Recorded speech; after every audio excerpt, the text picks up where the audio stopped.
Bismillahirrahmanirrahim. Assalamualaikum warahmatullahi wabarakatuh. Kita mulakan dengan Ummul Kitab Al-Fatihah. A'udzu billahi minasyaitonir rajim. Bismillahirrahmanirrahim. Alhamdulillahi rabbil alamin, arrahmanir rahim, maliki yaumiddin. Iyyaka na'budu wa iyyaka nasta'in. Ihdinas siratal mustaqim. Siratal ladzina an'amta 'alaihim ghairil maghdubi 'alaihim waladdallin. Amin. Bismillahirrahmanirrahim. Innal hamdalillah nahmaduhu wa nasta'inuhu wa nastahdihi wa nastaghfiruh. ونعوذ بالله من شرور أنفسنا وسيئات أعمالنا من يهده الله فلا مضل له ومن يضلله فلا هادي له أشهد أن لا إله إلا الله وحده لا شريك له وأشهد أن سيدنا محمدا عبده ورسوله اللهم صل وسلم وبارك على سيدنا محمد وعلى آله وأصحابه أجمعين اللهم فقهنا في الدين وعلمنا تأويل واهدنا صراطك المستقيم سبحانك لا علم لنا إلا ما علمتنا إنك أنت العليم الحكيم ولا حول ولا قوة إلا بالله العلي العظيم. فأما بعد. Tuan-tuan muslimin muslimat yang dikasihi dan dirahmati Allah Subhanahu wa taala. Alhamdulillah, kita bersyukur kepada Allah Subhanahu wa taala kerana masih lagi memanjangkan umur kita untuk kita dapat meneruskan kehidupan di atas dunia ini. Maka dengan nikmat kita dapat meneruskan kehidupan ini, tuan-tuan. Marilah sama-sama kita terus menjadi hamba yang bersyukur kepada Allah Subhanahu wa taala dengan kita mentaati perintah Allah Subhanahu wa taala dan kita menjauhkan diri kita daripada dosa-dosa dan larangan Allah Subhanahu wa taala dalam urusan kehidupan kita.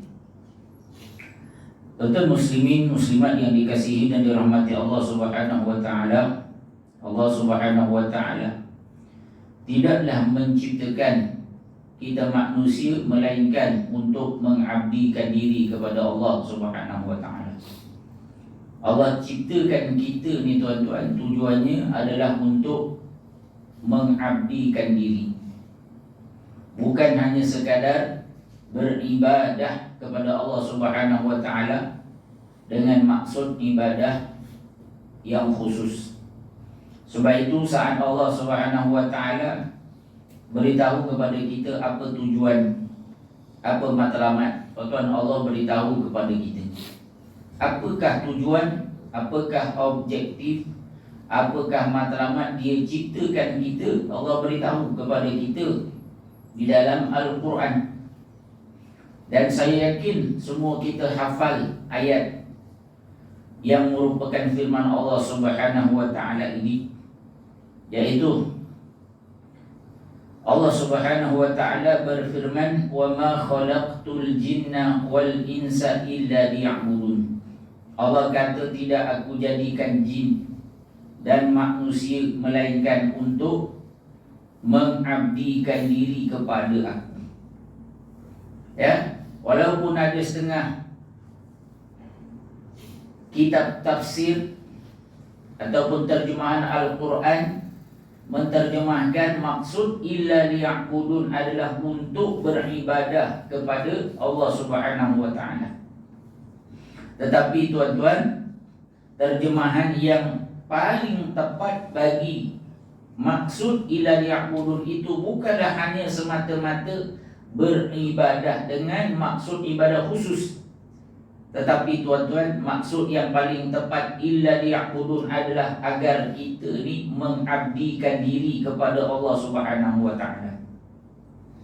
Sebab itulah tuan-tuan, kalaulah Allah Subhanahu wa ta'ala ni nak ciptakan kita, makhluk yang bernama manusia, hanya sekadar untuk beribadah dengan ibadah khusus semata-mata, seperti solat, zikir, baca Al-Quran, ya, kita qiyamul lail, kita solat sunat, solat tahajud, ya, kita bersujud, kita rukuk, kita beribadah kepada Allah Subhanahu wa ta'ala. Hanya itulah tujuan Allah ciptakan kita. Nescaya tuan-tuan, Allah tak perlu pun nak ciptakan manusia kalaulah tujuan manusia ni hanya nak ibadah khusus semata-mata. Kenapa? Kerana para ulama mengatakan Allah memiliki malaikat-malaikat yang Allah dah cipta beribu-ribu tahun terlebih dahulu sebelum diciptakan manusia, yang mana malaikat ni tuan-tuan, kita tak boleh nak lawan, nak challenge ibadah dia kepada Allah Subhanahu wa ta'ala. Siapa pun di kalangan manusia kalau nak lawan ibadah yang telah dilakukan oleh malaikat Allah, tuan-tuan, tak ada siapa di kalangan kita boleh challenge. Kerana malaikat Allah terbukti Allah Subhanahu wa ta'ala tak ciptakan mereka, tuan-tuan, melainkan untuk beribadah kepada Allah Subhanahu wa ta'ala. Dalam riwayat mengatakan malaikat ni kalau Allah ciptakan dia, lalu Allah perintahkan dia bersujud, malaikat ni tuan-tuan takkan berhenti daripada sujud, melainkan kalau Allah Subhanahu wa ta'ala bagi tahu stop. Begitu taatnya, begitu takutnya para malaikat Allah Subhanahu wa ta'ala kepada Allah Subhanahu wa ta'ala. Jadi kalau Allah nak kita ni manusia hanya sekadar beribadah dengan ibadah-ibadah khusus, sebab apa Allah nak ciptakan kita lagi, tuan-tuan? Allah sudah memiliki malaikat-malaikat yang memang sedia taat, tak pernah nak bantah, nak bangkang perintah Allah Subhanahu wa ta'ala. Kita ni pula tuan-tuan, manusia, Allah suruh ibadah, kita punya ibadah macam mana, tuan-tuan? Ikut dan je. Rasa nak semayang, kita semayang, ya. Rasa nak puasa, kita puasa. Yang tak puasa, pelambak kat luar sana, tuan-tuan. Kadang-kadang kalau tuan-tuan perasan, ya, beli kat bazar Ramadan, dan bagus dah tuan-tuan, dia jual makanan untuk hidangan orang yang berbuka puasa. Malangnya tuan-tuan, yang menyediakan makanan juadah berbuka puasa di bazar Ramadan tu tak puasa. Selamba je tuan-tuan, tengah duk teba roti jala, tengah duk teba, ya, apa tu, martabak, ya, depan mata kita tuan-tuan, selamba dia sedut air, ya,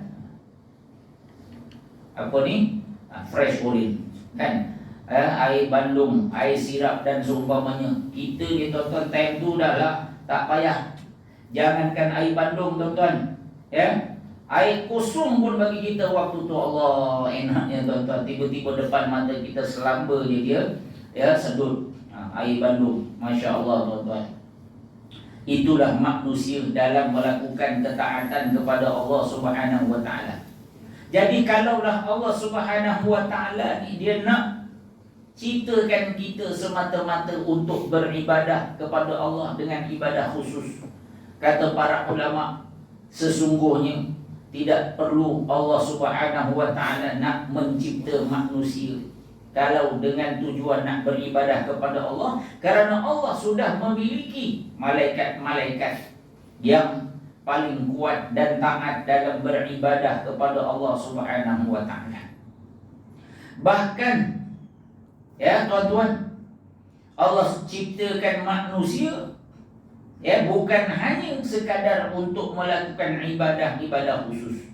Ya, Allah fardukan kita juga dengan ibadah-ibadah khusus. Allah suruh kita solat, Allah suruh kita baca Quran, Allah suruh kita puasa, Allah suruh kita berzakat, Allah suruh kita tunaikan haji. Tetapi tuan-tuan, di sana ada satu tugas dan tujuan yang Allah ciptakan kita manusia, yang Allah tidak letakkan tujuan dan matlamat itu kepada malaikat-malaikat dan makhluk-makhluk Allah Subhanahu wa taala yang lain.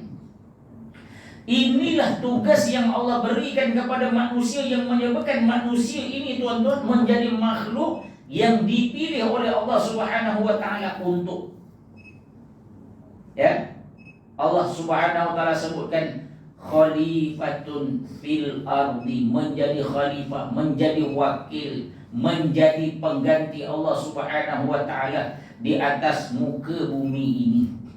Tuan-tuan muslimin muslimat yang dikasihi dan dirahmati Allah Subhanahu wa taala, ya, selain daripada Allah nak kita beribadah, Allah beri kita satu lagi tanggungjawab yang sangat mulia yang tidak mampu dilakukan oleh makhluk-makhluk yang lain, yaitu menjadi khalifah, mentadbir alam ini dengan syariat dan peraturan-peraturan yang telah disediakan oleh Allah Subhanahu wa taala. Tuan-tuan, sebelum Allah nak lantik manusia menjadi khalifah di atas muka bumi ini, Allah terlebih dahulu menawarkan, Allah offer untuk bumi ini ditadbir oleh makhluk-makhluk yang lain. Allah Subhanahu wa taala menceritakan perkara ini di dalam Al-Quran. Allah menyatakan, inna aradnal amanata ala samawati wal ard fa abaina ay yahmilnaha, ya, wa hamalaha al insan innahu kana zaluman jahula. Apa Allah ceritakan dalam Quran, dalam ayat ini tuan-tuan? Allah kata sesungguhnya kami telah bentangkan, aradna, Allah offer, ala samawat, kepada langit, wal ard, juga kepada bumi, wal jibal, dan juga gunung. Tuan-tuan, nak bandingkan saiz kita manusia dengan langit, tuan-tuan, mana lebih besar? Kita ke langit, Allahu Akbar tuan-tuan, langit yang begitu luas terbentang. Saat Allah offer kepada mereka untuk laksanakan amanah dan tanggungjawab mentadbir bumi ini, yang bumi ini tuan-tuan nak banding saiz dengan langit pun langit lebih besar daripada bumi. Tetapi tuan-tuan, adakah langit sanggup untuk menggalas tanggungjawab yang ditawarkan oleh Allah Subhanahu wa taala? Tuan-tuan, langit surrender, tak sanggup nak bawa tanggungjawab yang Allah Subhanahu wa taala offer kepada dia. Wal ard, bumi ni pun tuan-tuan Allah offer juga, bumi yang nak dibandingkan dengan saiz kita yang begitu kecil, surrender, tak sanggup nak bawa bebanan dan tanggungjawab yang Allah Subhanahu wa taala tawarkan.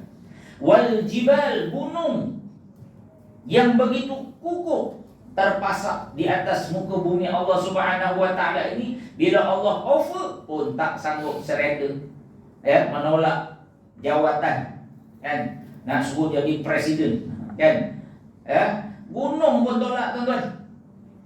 Fa abaina ay yahmilnaha, Allah bagi tahu mereka menolak, tak sanggup nak membawa amanah tanggungjawab menjadi khalifah di atas muka bumi Allah Subhanahu wa taala. Lalu Allah mengatakan fahamalahal insan, lalu makhluk yang berkata sanggup nak bawa amanah menjadi khalifah mentadbir bumi ini, alam ini dengan syariat dan peraturan-peraturan Allah Subhanahu wa taala adalah makhluk yang bernama manusia. Tuan-tuan muslimin muslimat yang dikasihi dan dirahmati Allah Subhanahu wa taala, oleh kerana itu khalifah yang Allah Subhanahu wa taala bebankan kepada kita manusia, tuan-tuan, inilah yang dinamakan sebagai tanggungjawab kepimpinan. Dan bila sebut kepimpinan ni tuan-tuan, ya, dia adalah suatu perkara yang membawa skop dan makna yang sangat luas.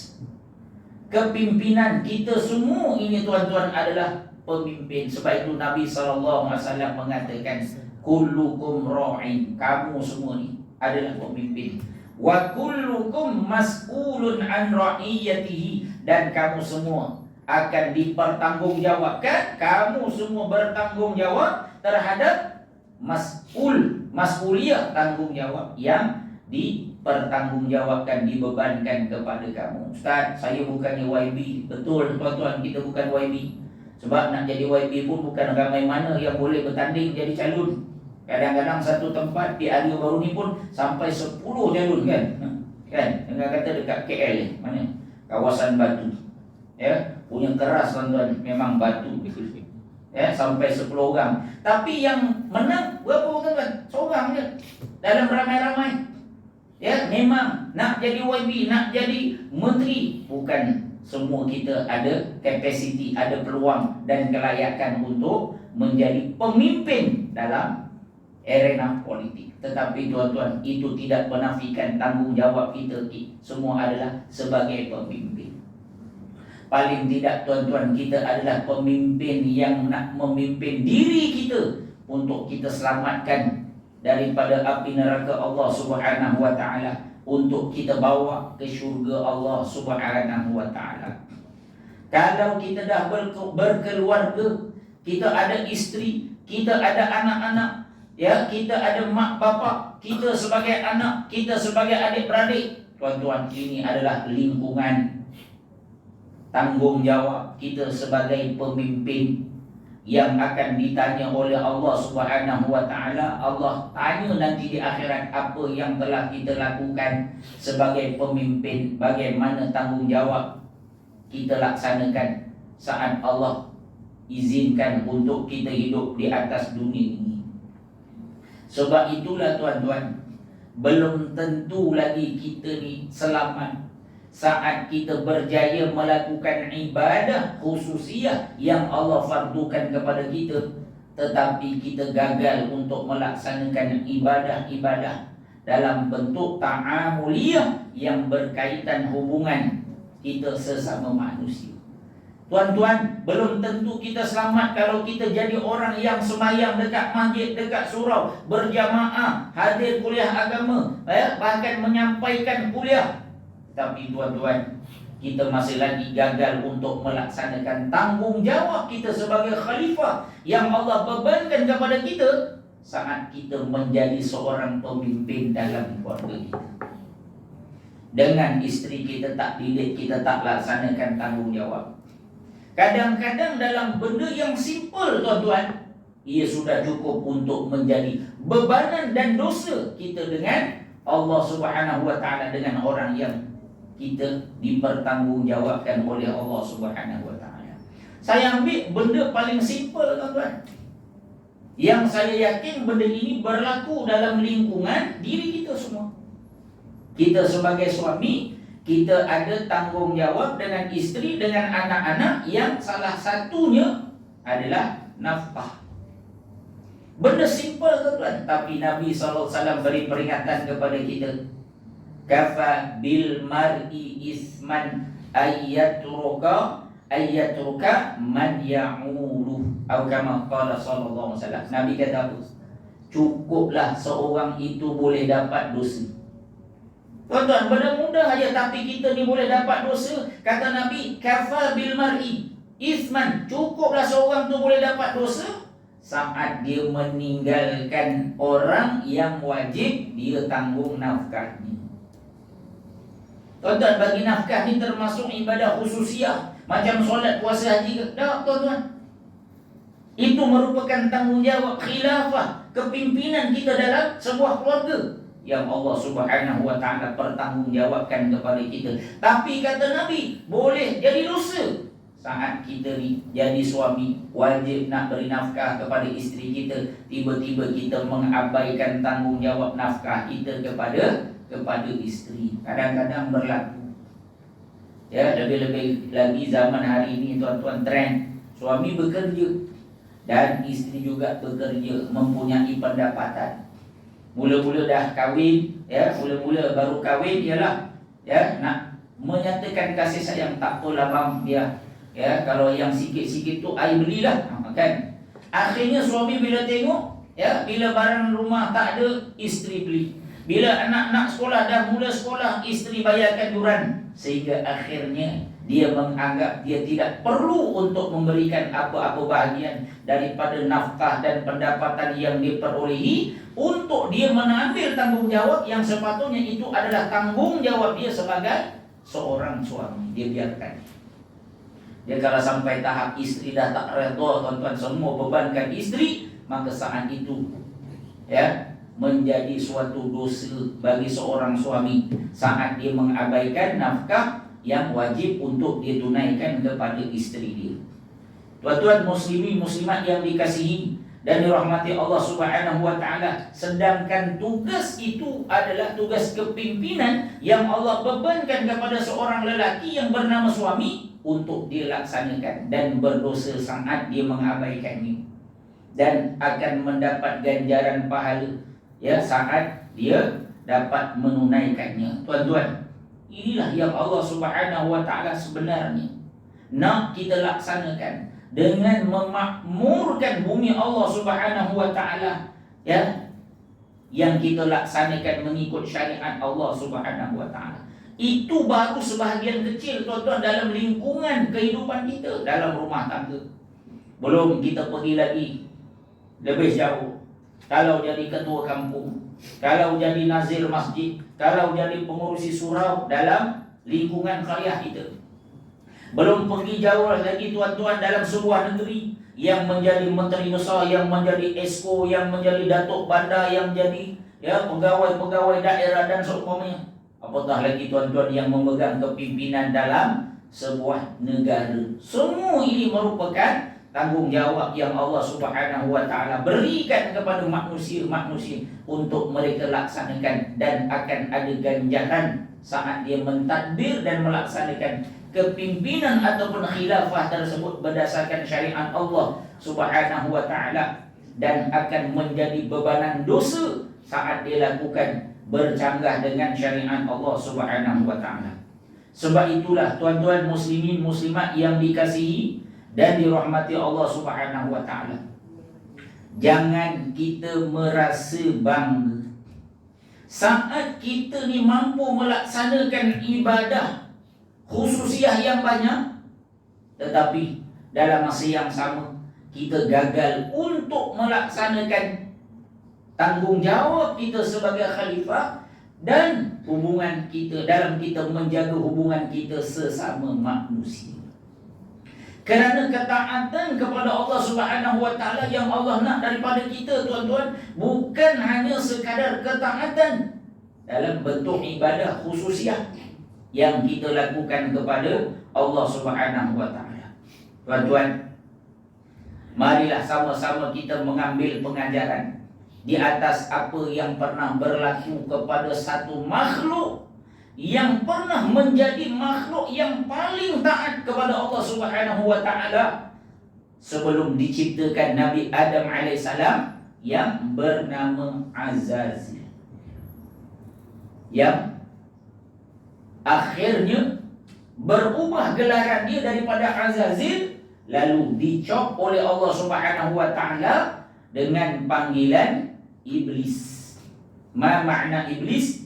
Iblis ni, tuan-tuan, berasal daripada perkataan ablasa yublisu, iblis, iaitu yang kecewa. Kalau kita nak guna perkataan canggih, yang fras, kan? Orang yang fras, makhluk yang kecewa. Ablasa yublisu, iblis kecewa ataupun putus harapan ataupun putus asa. Tuan-tuan, kalau kita baca sejarah Iblis, dia merupakan makhluk yang paling taat kepada Allah Subhanahu wa taala, dan diriwayatkan bahawa ketaatan iblis mengatasi ketaatan malaikat-malaikat Allah Subhanahu wa taala. Sehingga dalam riwayat mengatakan tidak ada satu ruang pun di atas muka bumi. Bab bumi, planet-planet ni Allah dah cipta lama sebelum lagi Nabi Adam alaihissalam. Dan makhluk-makhluk Allah Subhanahu wa taala Allah izinkan untuk berkeliaran. Dia pernah menjejakkan kaki ke bumi Allah Subhanahu wa taala ini. Dan dalam riwayat mengatakan tidak ada satu ruang pun di atas muka bumi ini yang iblis tidak pernah gunakan untuk bersujud kepada Allah Subhanahu wa taala. Tuan-tuan boleh bayang tak betapa hebatnya ibadah yang dilakukan oleh iblis saat dia menjadi digelar sebagai Azazil pada waktu itu. Tuan-tuan muslimin muslimat yang dikasihi dan dirahmati Allah Subhanahu wa taala. Namun dengan kesombongan, takabur iblis, dia merasakan bahawa dia adalah makhluk yang terbaik berbanding Adam alaihissalam, menyebabkan akhirnya dia telah derhaka kepada Allah Subhanahu wa taala. Tuan-tuan, dia tersungkur dengan sebab kesombongan dan kedegilannya kepada Allah Subhanahu wa taala. Tuan-tuan, para ulama membincangkan bagaimana satu makhluk yang pada asalnya sangat taat kepada Allah, sangat kuat beribadah kepada Allah Subhanahu wa taala, bagaimana mungkin akhirnya dia tersungkur menjadi makhluk yang paling derhaka dan benci kepada Allah Subhanahu wa taala. Tuan-tuan muslimin muslimat yang dikasihi dan dirahmati Allah Subhanahu wa taala. Para ulama mengatakan iblis gagal untuk mempertahankan keimanan dan ketaatannya kepada Allah Subhanahu wa taala kerana dia gagal untuk memahami erti sujud dan ibadah kepada Allah Subhanahu wa taala, dengan menganggap sujud dan ibadah kepada Allah Subhanahu wa taala itu hanyalah sebagai satu ritual dan amalan semata-mata. Dia menganggap bila dia mampu untuk sujud, bila dia mampu untuk menyembah Allah Subhanahu wa taala, bahawa itulah ketaatan kepada Allah semata-mata. Sedangkan tuan-tuan, ketaatan yang Allah tuntut daripada setiap makhluk-makhluknya bukan hanya saat dia beribadah, bersujud, berpuasa, saat dia berzakat, saat dia haji, tetapi tuan-tuan, ketaatan kepada Allah Subhanahu wa taala adalah total, menyeluruh, merangkumi, sama ada saat dia beribadah kepada Allah Subhanahu wa taala ataupun di luar daripada lingkungan ibadah kepada Allah Subhanahu wa taala. Sebab itu apabila Allah perintahkan iblis saat diciptakan makhluk yang bernama Adam alaihissalam dari kalangan manusia, Allah Subhanahu wa taala ceritakan benda ini dalam Al-Quran. Wa idh qala rabbuka lil malaikati isjudu li Adam. Wa idh qulna lil malaikati isjudu li Adam fasajadu illa iblis aba wastakbara wa kana minal kafirin. Dan saat Tuhan kami berkata, dan di saat kami berfirman, usjudu lil malaika, usjudu li Adam, bersujudlah kalian kepada Adam.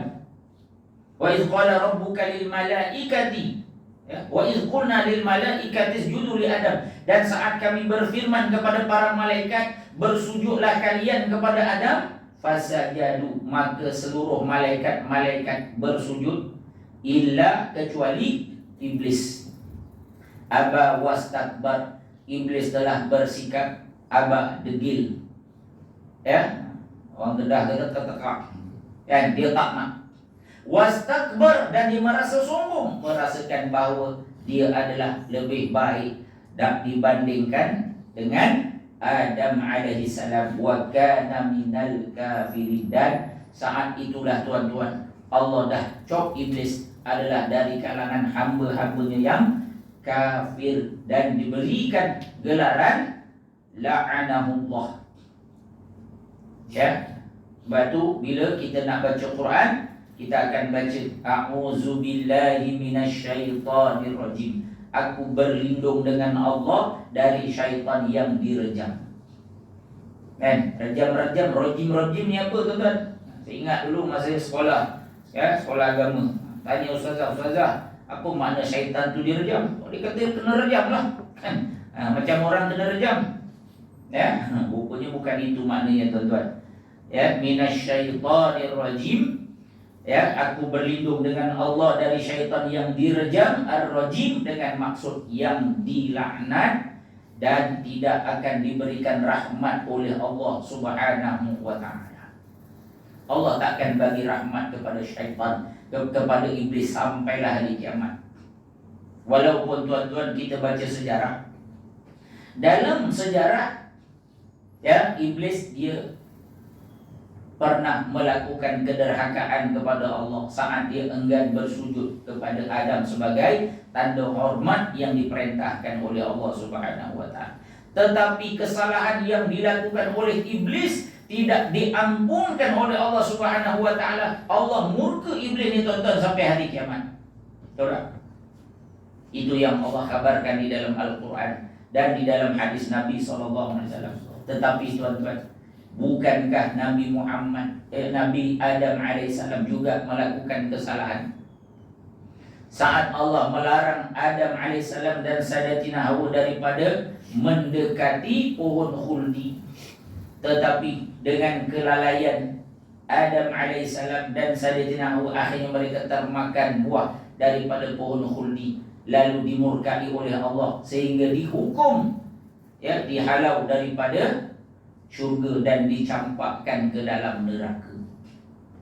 Lalu tuan-tuan, Allah Subhanahu wa taala ampunkan tak dosa Nabi Adam alaihissalam? Allah ampunkan dosa Nabi Adam dan Sayyidatina Hawa. Tuan-tuan, kenapa Allah bersikap dengan sikap yang berbeza antara kesalahan iblis dengan kesalahan Nabi Adam alaihissalam? Adakah kita boleh kata Allah ni bersikap double standard? Tidak, tuan-tuan. Tetapi sikap kedua makhluk ini dalam berhadapan dengan kesalahan yang dilakukan oleh masing-masing berbeza di antara satu sama lain. Tuan-tuan, Allah tak nak ampunkan iblis bukan kerana Allah ni pilih kasih, lebih kasih kepada Nabi Adam berbanding iblis, dah tuan-tuan. Tetapi sikap iblislah dalam berhadapan dengan perintah Allah. Ya, tuan-tuan, iblis bersikap sombong dan dosa yang dilakukan oleh iblis adalah maksiyatun fil qimmah. Dosa yang dilakukan oleh iblis ni tuan-tuan adalah dosa yang paling kemuncak. Kenapa? Kerana saat Allah perintahkan iblis, Allah berfirman, usjudu li Adam, bersujudlah kalian kepada Adam. Apa jawapan iblis? Apa dia jawab, tuan-tuan? Qala ana khairun minhu. Dia kata, ya Allah, aku ni lebih baik daripada dia. Khalaqtani min nar, engkau ciptakan aku daripada api. Wa khalaqtahu min tin, sedangkan engkau ciptakan Adam daripada tanah. Maknanya apa, tuan-tuan? Iblis merasakan seolah-olah Allah tak patutnya suruh dia untuk hormat kepada Adam, tapi yang dia nak apa? Dia nak Allah perintahkan Adam hormat kat dia. Sebab apa? Aku lagi sini, aku makan garam lagi banyak, kan, daripada Adam. Lalu tuan-tuan, dengan kesombongan iblis, dia menolak perintah Allah dan tak mengiktiraf arahan Allah Subhanahu wa taala. Dia nak Allah ikut cakap dia. Tuan-tuan, adakah layak kita sebagai makhluk tiba-tiba kita nak Tuhan yang menciptakan kita ikut cakap kita, ikut kehendak kita, ikut perintah dan apa yang kita nak, dan menolak perintah Allah Subhanahu wa taala? Maka sebab itulah tuan-tuan, para ulama mengatakan seseorang yang beriman kepada Allah Subhanahu wa taala, kita ni tuan-tuan, ya, selagi mana kita seorang muslim, walaupun kita ni orang yang ialah tak adalah nak berapa baik. Mungkin ada di antara kita ni tuan-tuan yang Allah suruh kita sembahyang, Allah suruh kita puasa, tapi kita tak buat. Tetapi selagi mana kita tak buat itu dengan sebab kita malas. Tapi kita tahu tuan-tuan, kalau kita tak buat tu dosa. Kalau kita tak buat, tak laksanakan perintah Allah tu, kita akan masuk neraka. Kita tak bantah. Cuma mungkin barangkali sebab dulu tak dididik oleh mak bapak kita, dan menyebabkan kita ni rasa berat nak laksanakan perintah Allah. Tapi kita iktiraf benda tu wajib, benda tu Allah yang suruh, kalau aku tak buat berdosa. Saat itu tuan-tuan, kita masih lagi seorang Muslim. Cuma status dia tuan-tuan, dia adalah dalam Islam ni, dan kalau kita laksanakan perintah Allah, maka gelarannya adalah mukmin. Kalau kita ni dalam hati berpura-pura, kan, macam orang Islam, tapi dalam hati kita benci dengan Islam, tapi terpaksa juga stay dengan orang Islam sebab tak nak nanti kena hantam, kena maki hamun, kan, maka istilahnya munafik. Dan kalau seorang yang dia orang beriman, dia tahu solat tu wajib, puasa tu wajib, tapi dia tak buat, dan dia masih yakin kalau dia tak buat tu berdosa, masuk neraka, maka istilahnya adalah fasik. Tapi dia masih lagi seorang Muslim. Maka tuan-tuan, selagi kita tak bantah perintah Allah, tak argue, tak memperolok-olokkan syariat Allah Subhanahu wa taala, kita masih lagi layak untuk dianggap sebagai seorang Muslim. Masih terpelihara akidah kita. Tuan-tuan, jangan sampai kita ni bila syariat Allah Subhanahu wa taala ni kita tak suka, kita membantah dan mempertikai syariat Allah Subhanahu wa taala. Yang ni tuan-tuan, kita dah langgar border. Dan inilah perkara yang telah dilakukan oleh iblis laknatullahi alaih. Dia bukan setakat tak nak sujud, tetapi mempertikaikan perintah Allah. Ya Allah, aku ni lagi baik pada dia, apa hal aku pula yang nak kena sujud pada Adam? Patutnya Adam kena sujud pada aku. Maknanya tuan-tuan, jangan sampai kita pertikai perintah Allah Subhanahu wa taala. Orang suruh tutup aurat. Apa tutup aurat ini kolot semua ni? Orang tak pakai dah ni dah zaman milenial. Ya? Kan? Ya? Tak, kita pertikai syariat Allah Subhanahu wa taala, tuan-tuan. Tak suka, tak nak pakai tak. Itu antara masih lagi antara kita dengan Allah. Tapi kalau sampai pertikai, saat itu tuan-tuan, gugur syahadah kita, seolah-olah kita pertikai itu bukan orang yang nak ajak kita pakai tudung. Saat itu yang kita pertikai adalah Tuhan yang mensyariatkan, yang memerintahkan, yang menetapkan peraturan-peraturan tersebut. Jangan sampai tuan-tuan kita pertikai apa yang Allah Subhanahu wa taala nyatakan di dalam Al-Quran. Sebab itulah tuan-tuan muslimin muslimat yang dikasihi dan dirahmati Allah, iblis gagal untuk memahami ketaatan kepada Allah Subhanahu wa taala, bukan hanya saat sujud, bukan hanya saat beribadah dengan ibadah-ibadah khususiah kepada Allah Subhanahu wa taala, tetapi ketaatan kepada Allah adalah di atas setiap perintah-perintah yang Allah Subhanahu wa taala turunkan. Dan perintah Allah ni bukan hanya suruh kita ibadah, tetapi di dalam segenap aspek kehidupan kita.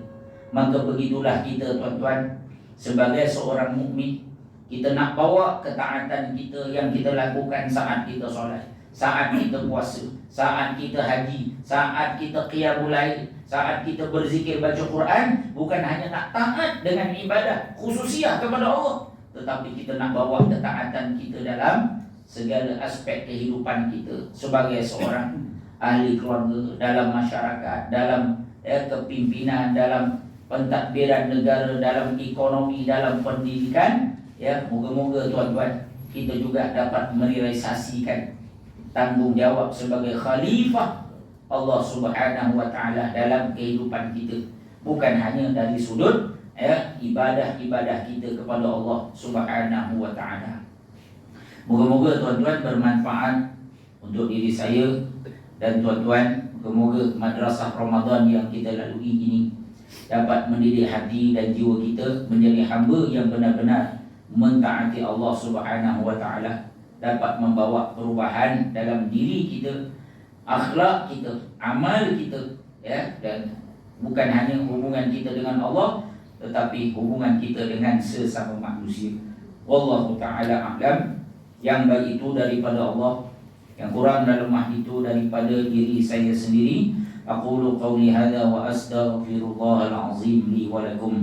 Wassalamu alaikum warahmatullahi wabarakatuh.